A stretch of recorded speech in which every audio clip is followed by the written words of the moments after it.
আসসালামু আলাইকুম বন্ধুরা, কেমন আছেন সবাই? আশা করি অবশ্যই ভালো আছেন। তো বন্ধুরা, আজকের ভিডিওতে আমরা দেখব যে জায়গা জমির দলিল যেগুলো আছে, এই দলিলটা থেকে কোন জিনিসটা আপনাকে বের করতে হবে।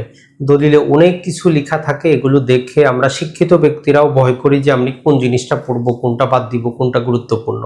তো আজকের ভিডিওতে আপনাকে কিছুটা হলেও হেল্প করবে যে দলিল সম্পর্কে পড়ার বিষয়ে, যে দলিলে কোন জিনিসটা গুরুত্বপূর্ণ এবং সেটা কেন গুরুত্বপূর্ণ, অথবা আপনি যখনই কোনো প্রকার দলিল যাচাই বাছাই করবেন কোন জিনিসটা লক্ষ্য রাখবেন।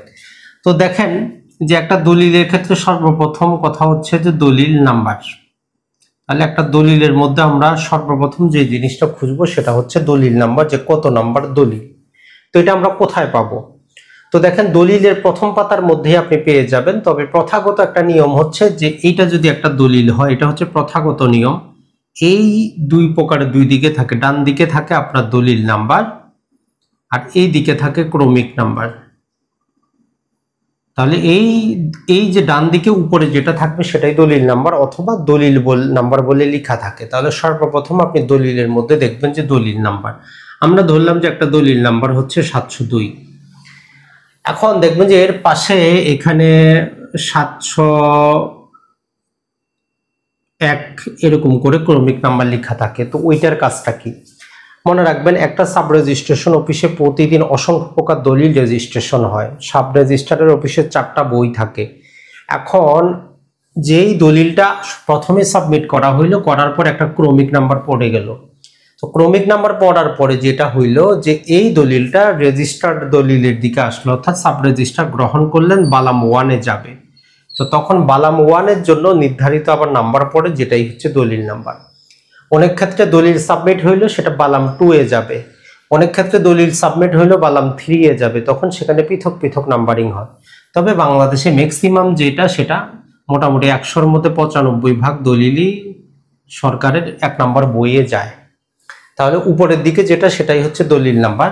এখন এই দলিল নাম্বারের সাথে তারিখটা প্রয়োজন। দেখবেন প্রথম পাতা সব জায়গায় সাব রেজিস্ট্রারের স্বাক্ষর, লাল কালিতে স্বাক্ষরের জায়গায় একটা তারিখ আছে।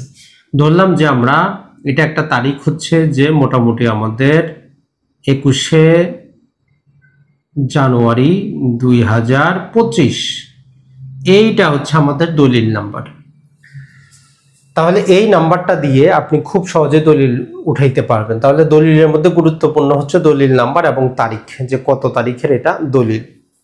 অনেক ক্ষেত্রে এই তারিখটা হচ্ছে আমাদের নিবন্ধনের তারিখটা কিন্তু গুরুত্বপূর্ণ, নিবন্ধনের তারিখ। অনেক ক্ষেত্রে দলিলটা ধরেন যে 3 দিন আগে দলিলটা তৈরি করা হয়েছে, কোনো কারণবশত রেজিস্ট্রেশন করা হয় নাই, 3 দিন পরে রেজিস্ট্রেশন করা হয়েছে। তো এরকম দলিলে দেখবেন যে আপনি এখানে 19/1/2025 এরকমও না আছে। তো এটা হচ্ছে আমাদের একটা সম্পাদনের তারিখ বলে। তাহলে এক্সিকিউশন ডেট বা সম্পাদনের তারিখ এবং রেজিস্ট্রেশন বা নিবন্ধনের তারিখ ভিন্ন হতে পারে। একটা দলিল কার্যকর হয় কিন্তু সম্পাদনের তারিখ থেকে। একটা সম্পাদিত দলিল মোটামুটি আমরা যদি দেখি 3 মাসের মধ্যে আপনি সাবমিট করতে পারেন। কোনো কোনো ক্ষেত্রে সেক্ষেত্রে অতিরিক্ত 3 মাসও পাওয়া যায়, 4 মাসও পাওয়া যায়, সেটা একটা বিশাল কাহিনী। তো যাই হোক, দলিলের মধ্যে সর্বপ্রথম হচ্ছে আমাদের দলিল নাম্বার। এরপরে যেটা আসবো সেটা হচ্ছে যে দলিলটার প্রকৃতি, আপনি কোন প্রকৃতির দলিল, এটা কি সাবকবলা, হেবা, না দান, না কাওলা, না কি পাওয়ার অফ অ্যাটর্নি। তাহলে আপনি এটাও বের করবেন যে এটা কোন প্রকারের দলিল। এরপরে যেটা সেটা হচ্ছে যে দলিলের দাতা এবং গ্রহীতা। ম্যাক্সিমাম ক্ষেত্রে পুরাতন দলিলগুলোতে প্রথমে দাতার নাম থাকবে এবং তারপরে গ্রহীতার নাম থাকবে। তো আপনি দাতা এবং গ্রহীতার নাম এবং তার বাবার নাম এতটুকুই আপনি বের করার চেষ্টা করবেন, কারণ পুরাতন দলিলে মায়ের নাম থাকে না, এটা মনে রাখবেন। তাহলে 1 নম্বরে হলো আমাদের দলিল নাম্বার, 2 নম্বরে দলিলের প্রকৃতি, 3 নম্বরে দাতা এবং গ্রহীতা। এরপরে যদি আসি আমরা, সেটা হচ্ছে যে জমির দাগ নাম্বার, কত দাগের জমি বিক্রি হচ্ছে। ধরলাম আমরা পাইলাম এখানে 7 দাগের জমি, অথবা অনেক ক্ষেত্রে একাধিক দাগ থাকতে পারে, যেরকম 7, 8, 10। তো আপনার দলিলে কয়টা দাগ আছে সেটা আপনি দেখতে হবে। এরপরে জমির